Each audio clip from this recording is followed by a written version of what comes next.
సైంధవుడు గురించి మాట్లాడదాం.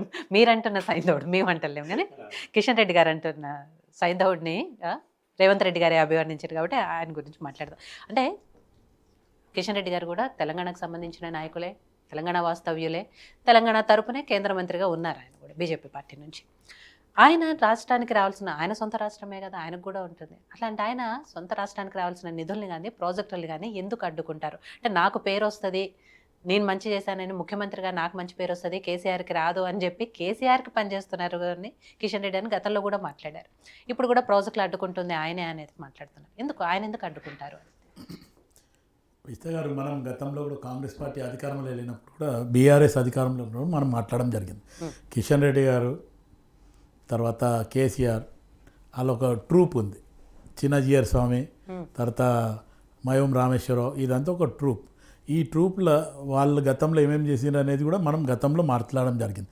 అయితే ఇప్పుడు ఈరోజు రేవంత్ రెడ్డి గారు ఖచ్చితంగా ఆయన గురించి మాట్లాడింది ఏంటంటే 10 సంవత్సరాలు బీజేపీ విభజన హామీ చట్టం కింద ప్రధానమంత్రి గారు కానీ లేకపోతే అమిత్ షా గారు కానీ ఏం చేసిండ్రు, ఎందుకు పెండింగ్ పెట్టిండ్రు, ఇప్పటివరకు విభజన హామీ చట్టం గురించి ఎందుకు మాట్లాడతలేరు, ఎందుకు ఇస్తలేరు? సరే, గతంలో ఒక్క ఎంపీ ఉండే, ఈరోజు 8 మంది ఎంపీలు బీజేపీ వాళ్ళు ఆయన.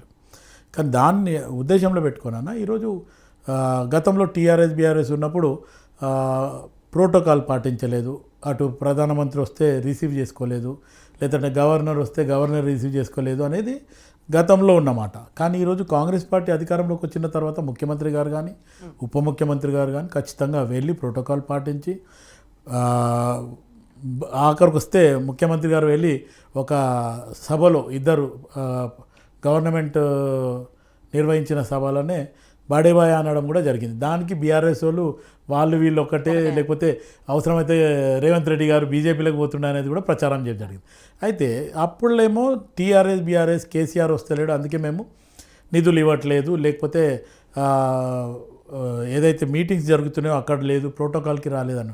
ఇక్కడ కాంగ్రెస్ పార్టీకి అని ఖచ్చితంగా ముఖ్యమంత్రి ప్రోటోకాల్ పాటిస్తూ, మీకు ఏదైతే ముంపు గ్రామం కానీ లేదు అనుకుంటే ఖమ్మంలో జరిగిన వరదల గురించి కానీ మొత్తం మీ వ్యవసాయ శాఖ మంత్రిని తీసుకొచ్చి సర్వే చేయించి చేసిన తర్వాత కూడా మీరు బడ్జెట్ ఇంత జరిగింది అనేది నష్టం జరిగింది అని పెడితే మనకి ఇవ్వకుండా అటు ఆంధ్రప్రదేశ్కి కానీ బీహార్కి కానీ ఇవ్వడానికి కారణమైంది. అంటే రేపు చంద్రబాబు నాయుడు గారు సపోర్ట్ తీసినా మీ ప్రభుత్వం పడిపోతుందని, లేకపోతే బీహార్లో ఇవ్వకపోతే నితీష్ కుమార్ గారు సపోర్ట్ ఇచ్చేస్తే మీ ప్రభుత్వం పడిపోతుందని ఆలోచించి అక్కడ నార్త్లో ఎక్కువ ఇవ్వము, ఇటు తెలంగాణకి ఇవ్వకపోవడం కారణమేదనే ఉద్దేశంతోనే ఇప్పుడు ఒక్కరు ఉన్నప్పుడు మాట్లాడిండు. కిషన్ రెడ్డి ఆల్మోస్ట్ ఆల్ ఒక 6 years నుంచి సహాయ మంత్రిగా ఉన్నారు. ఇప్పుడు ఆయన పార్లమెంట్లోనే ఈరోజు ఏం డెవలప్మెంట్ చేసిండు అనేది ఒకసారి ఆయన కూడా ఆలోచించాలి. సికింద్రాబాద్ నుంచి ఏదైతే ఆయన గెలవడం జరిగిందో ఆయన పార్లమెంట్లో ఆయన ఏ కాన్స్టిట్యున్సీలో ఏం డెవలప్మెంట్ చేసిండో ఆయన చెప్పాలా.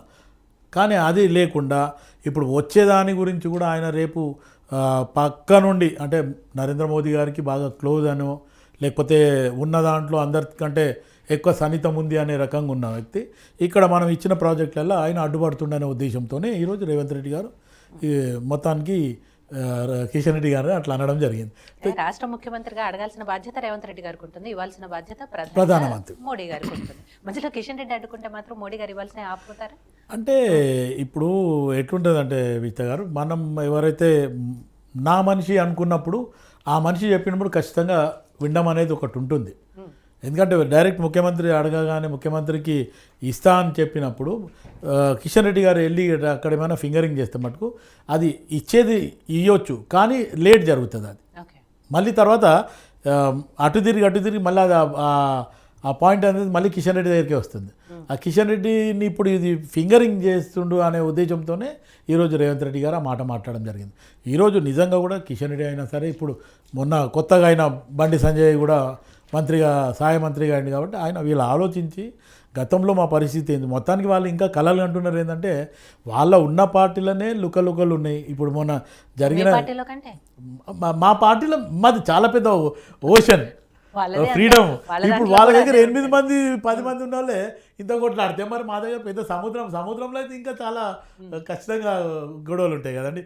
కాంగ్రెస్ పార్టీ ఫ్రీడమ్ ఉంది, మిగతా పార్టీలు అంత ఫ్రీడమ్ లేదు. ఇప్పుడు మొన్నటి వరకు కేసీఆర్ కేటీఆర్ మీ పార్టీలో కొట్టుకుంటేనేమో ఫ్రీడమ్, వాళ్ళ పార్టీలో కొట్టుకుంటే లుకలుకలా. లుకలు అంటే 8 మందితోనే ఇప్పుడు ఇటు ఇటు మొత్తానికి కిషన్ రెడ్డి అధ్యక్షుడిగా ఎన్నిసార్లు ఉన్నాడు. దాని తర్వాత మళ్ళీ ఆయన ఇంకొక ఆయన పేరు ఏం పేరు మొన్న లాస్ట్ టైం దత్తాత్రేయ గారు. దత్తాత్రేయ కాదండి, తర్వాత బండి సంజయ్ గారు మధ్యన లక్ష్మణ్. డాక్టర్ లక్ష్మణ్. ఇప్పుడు డాక్టర్ లక్ష్మణ్ కానీ ఇటు కిషన్ రెడ్డి కానీ వాళ్ళ పార్టీలు ఉన్న రెగ్యులర్గా నెగ్గుతున్న రాజాసింగ్నే ఈరోజు పట్టించుకుంటలేరు. నేను పార్టీ వదిలిపోతాం మీదికెళ్ళి, మీరు నేను నా కాన్స్టిట్యున్సీలో నాకు సంబంధించిన లీడర్లని అంటే కూడా మీరు వేయకుండా నాకు వ్యతిరేకంగా వేస్తున్నారంటే అనే రకంగా ఉంది. ఉన్న 8 మందిలో ఒక్క సీటు రాజాసింగ్ గెలిచేటోడు ఈరోజు 8 ఎమ్మెల్యేలు అయిపోయినారు, ఒక 8 ఎంపీలు అయినారు. మీరు ఆ ఉన్న 8 మందిని మీరు కంట్రోల్ చేస్తలేరు. రేపు రాష్ట్రం వెళ్తాము, ఇక మాదే నెక్స్ట్ అనేది ఇంకా కలలు అంటున్నారు.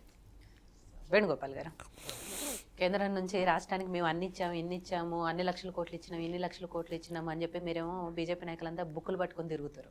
కానీ అసలు కిషన్ రెడ్డి గారే సైంధవుళ్ళ అడ్డుకుంటున్నారని అక్కడ రేవంత్ రెడ్డి గారు ఆరోపిస్తున్నారు. ఎందుకు కిషన్ రెడ్డి గారు అడ్డుకుంటున్నారు? 6 గ్యారంటీలు, 14 హామీలు, 420 పథకాల పేరిట అమలు కాని హామీలు ఇచ్చి తెలంగాణ రాష్ట్రంలో అధికారాన్ని